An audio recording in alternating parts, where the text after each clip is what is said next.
शासकीय उच्चतर माध्यमिक विद्यालय नयापुरा में प्रत्येक शनिवार शासन के नियमानुसार सीसीएलई गतिविधि कराई जाती है।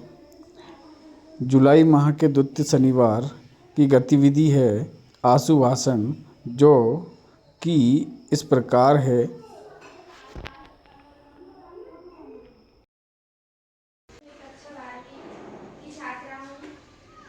शिक्षा का महत्व।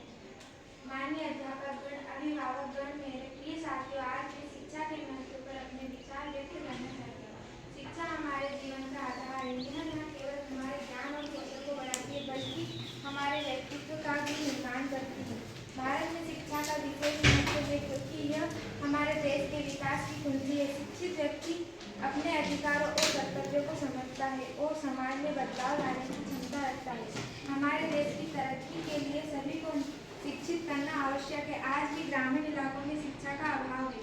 हमें यह सुनिश्चित करना होगा कि हर बच्चा स्कूल जाए और शिक्षा प्राप्त करे। शिक्षा से ही गरीबी, अशिक्षितता और बेरोजगारी जैसी समस्याओं का समाधान हो सकता है। आइए मिलकर शिक्षा को लेकर हर घर तक पहुँचाने का संकल्प लें। शिक्षा पाए माता पिता वो थे मेरे जिसमें मुझे पहली राह दिखाई, पर क्या इतने में ही मेरा जीवन पूर्ण नहीं हुआ। एक प्रकाश का जीवन में आना बाकी था। जब विद्यालय में पांव धरा तब जाना क्या छूटा था। शिक्षा का जो बिन शिक्षक न मिलना था। आप सभी गुरुदेवों ने मुझको आगे का ज्ञान दिया, माता पिता के साथ बनकर जीवन का कल्याण किया। अभी ये इसने बना है मुझ पर, अभी शिक्षा बहुत ही प्यारी है। मेरे गुरुओं नमन आपको, आप सबसे ही जुड़ी मेरी कहानी है। आशु भाषण। खेल क्यों महत्वपूर्ण है? खेल शरीर को स्वस्थ और दिमाग को विकसित करने के लिए महत्वपूर्ण है। खेल कई प्रकार के होते हैं जो हमारे शारीरिक विकास में मदद करते हैं और मानसिक तनाव को दूर करते हैं। कई बार जब हम लगातार पढ़ाई करते हैं तब हमें मानसिक थकान होती है। ऐसे में खेल के द्वारा इस थकान को दूर करा जा सकता है। हमारे देश में खेल को इतनी प्राथमिकता नहीं दी जाती है जितनी शिक्षा को दी जाती है। जिस प्रकार दिमाग के सही विकास के लिए शिक्षा जरूरी है, उसी प्रकार शरीर के विकास के लिए खेल महत्वपूर्ण है। शिक्षा के माध्यम से हम सामूहिक भावना नहीं सीखने देने वाली बात यह है कि स्कूलों में शिक्षा पर बहुत ध्यान दिया जा रहा है, लेकिन खेलों पर नहीं। ऐसे में जरूरत है पढ़ाई के बराबर खेलों को भी महत्व देना चाहिए। इसे भी नियमित विषय की तरह कराना चाहिए। खेलों से हमें सामूहिक कार्य करने की प्रेरणा मिलती है और खेलों से हमारा शरीर स्वस्थ होता है। अंत में मैं यही कहना चाहता हूँ कि हमारे बहुत कोशिश करेंगे मिट्टी में दबाने की, लेकिन अपनी आदत बना ले बीज बनाकर बार बार घुमाने की। लेकिन शिक्षा और संस्कार देने की जो क्षमता उसमें है, वो दुनिया के किसी स्कूल में नहीं मिलेगा। आज नहीं तो कल मिलेगा। अगर जियोगे जिंदगी सच्चाई से तो सुकून हर पल मिलेगा। सीसीएलई गतिविधि में सभी छात्र छात्राएं बहुत ही रुचि के साथ भाग लेते हैं। पूरे सप्ताह आने वाले शनिवार की गतिविधि की तैयारी करते हैं। सभी छात्र छात्राएं अपने सदन को विजय बनाने का प्रयास करते हैं। का विषय है खेल क्यों महत्वपूर्ण है। शरीर को स्वस्थ और दिमाग को विकसित करने के लिए खेल महत्वपूर्ण है। खेल कई प्रकार के होते हैं जो हमारी शारीरिक विकास में मदद करते हैं और मानसिक तनाव को दूर करते हैं। कई बार जब हम लगातार पढ़ाई करते हैं तो हमें मानसिक थकान होती है। ऐसे में खेल के द्वारा इस थकान को दूर करा जा सकता है। हमारे देश में खेल को इतनी प्राथमिकता नहीं दी जाती है जितनी शिक्षा को दी जाती है। जिस प्रकार दिमाग के सही विकास के लिए शिक्षा जरूरी है, उसी प्रकार शरीर के विकास के लिए खेल जरूरी है। ध्यान देने वाली बात तो यह है कि स्कूलों में शिक्षा पर बहुत ज्यादा ध्यान दिया जा रहा है, लेकिन खेलों पर नहीं। ऐसे में जरूरत है पढ़ाई के बराबर खेलों को भी महत्व दिया जाना चाहिए।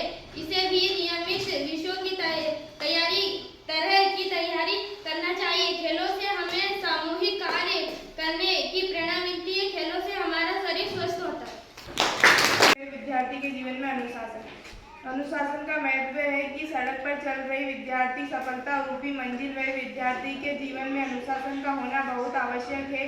अनुजीवन शैली उसके लिए सफलता के दौर में बहुत आवश्यक है। यदि विद्यार्थी के जीवन में अनु नहीं होगा तो वह बिखर जाएगा। उसकी अनुशासनहीनता उसे असफल बना देगी। विद्यार्थी के जीवन के लिए अनुशासन में रहना और अपने सभी कार्यों को व्यवस्थित रूप से करना बहुत आवश्यक है। यह वह मार्ग है जो उसी जीवन में सक्षम बनाता है। व्यापक रूप से देखा जाए तो अनुशासन हर रूप में हर जगह विद्यमान है। संपूर्ण समाज, देश, प्रकृति, जीव जंतु, पेड़ पौधे आदि अनुशासन की डोर से बने हुए। यदि एक अनुशासन टूटा तो संपूर्ण समाज का बंधन तहस नहस हो जाएगा। मैं कक्षा 12 का छात्र हूँ। आशु भाषण।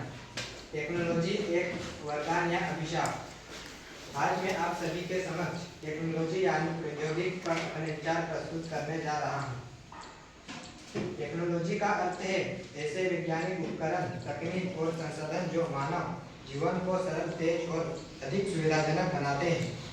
यह एक ऐसा क्षेत्र है जिसने मानव जीवन के हर क्षेत्र को प्रभावित किया है। शिक्षा, चिकित्सा, संचार, कृषि, उद्योग, मनोरंजन और यहाँ तक कि हमारी सोच और दिनचर्या तक टेक्नोलॉजी के कई प्रकार हैं, जैसे सूचना प्रौद्योगिकी, जैसे कंप्यूटर, इंटरनेट, मोबाइल, जैव प्रौद्योगिकी, चिकित्सा और किसी क्षेत्र में प्रयोग। नैनो टेक्नोलॉजी अति सूक्ष्म स्तर पर कार्य करने वाली तकनीकी, यांत्रिक तकनीक, मशीनें, वाहन आदि। रोबोटिक्स और आर्टिफिशियल इंटेलिजेंस, स्वचालित मशीनें और बुद्धिमान प्रणाली। टेक्नोलॉजी के लाभ। संचार में क्रांति। मोबाइल, सोशल मीडिया, ईमेल के जरिए दुनिया से जुड़ना हुआ आसान। शिक्षा का डिजिटलीकरण। ऑनलाइन क्लासेस, डिजिटल पुस्तक, स्मार्ट क्लासेस ने पढ़ाई को रोचक बना दिया। चिकित्सा क्षेत्र में चमत्कार, जटिल बीमारियों का इलाज अब आसान हो गया। कृषि और उद्योग में विकास। आधुनिक उपकरणों से उत्पाद बढ़ा है। घरेलू जीवन में सुविधा। Smart TV, washing machine, microwave आदि ने जीवन को सरल बना दिया। टेक्नोलॉजी की हानियाँ। नौकरी का अभाव। मशीनों और रोबोट के कारण मानवीय श्रम की आवश्यकता कम हुई। नशा और मानसिक तनाव। मोबाइल और सोशल मीडिया की लत युवाओं को मानसिक रूप से कमजोर बना रही है। प्रदूषण और ई वेस्ट। टेक्नोलॉजी उपकरण के कारण पर्यावरण प्रदूषित हो रहा है। साइबर अपराध। इंटरनेट के माध्यम से ठगी, हैकिंग और धोखाधड़ी बढ़ रही है। मानव संबंधों में दूरियां। डिजिटल जीवन ने लोगों को अपनों से दूर कर दिया है। निष्कर्ष। टेक्नोलॉजी अपने आप में ना तो अच्छी है और ना ही बुरी। यह उस पर निर्भर करता है कि हम उसका उपयोग कैसे करते हैं। यदि हम इसे सही दिशा में प्रयोग करते हैं तो यह विकास का रास्ता है, लेकिन अगर हम इसका दुरुपयोग करते हैं तो टेक्नोलॉजी हमारे लिए एक बड़ा खतरा बन सकती है। इसलिए हमें समझदारी से इसका इस्तेमाल करना चाहिए। धन्यवाद। मेरा नाम रामबत्ती बारेला है। मैं कक्षा 12 क्लास की छात्रा हूँ। शिक्षा और संस्कार। शिक्षा और संस्कार जिंदगी जीने के लिए मूल मंत्र है। शिक्षा आपको कभी झुकने नहीं देगी और संस्कार आपको कभी गिरने नहीं देगी। बारिश की बूंदें भले ही छोटी हो, लेकिन उनका लगातार बरसना बड़ी नदियों का बहाव बन जाता है। वैसे ही हमारे छोटे छोटे प्रयास भी जिंदगी में बड़ा परिवर्तन ला सकते हैं।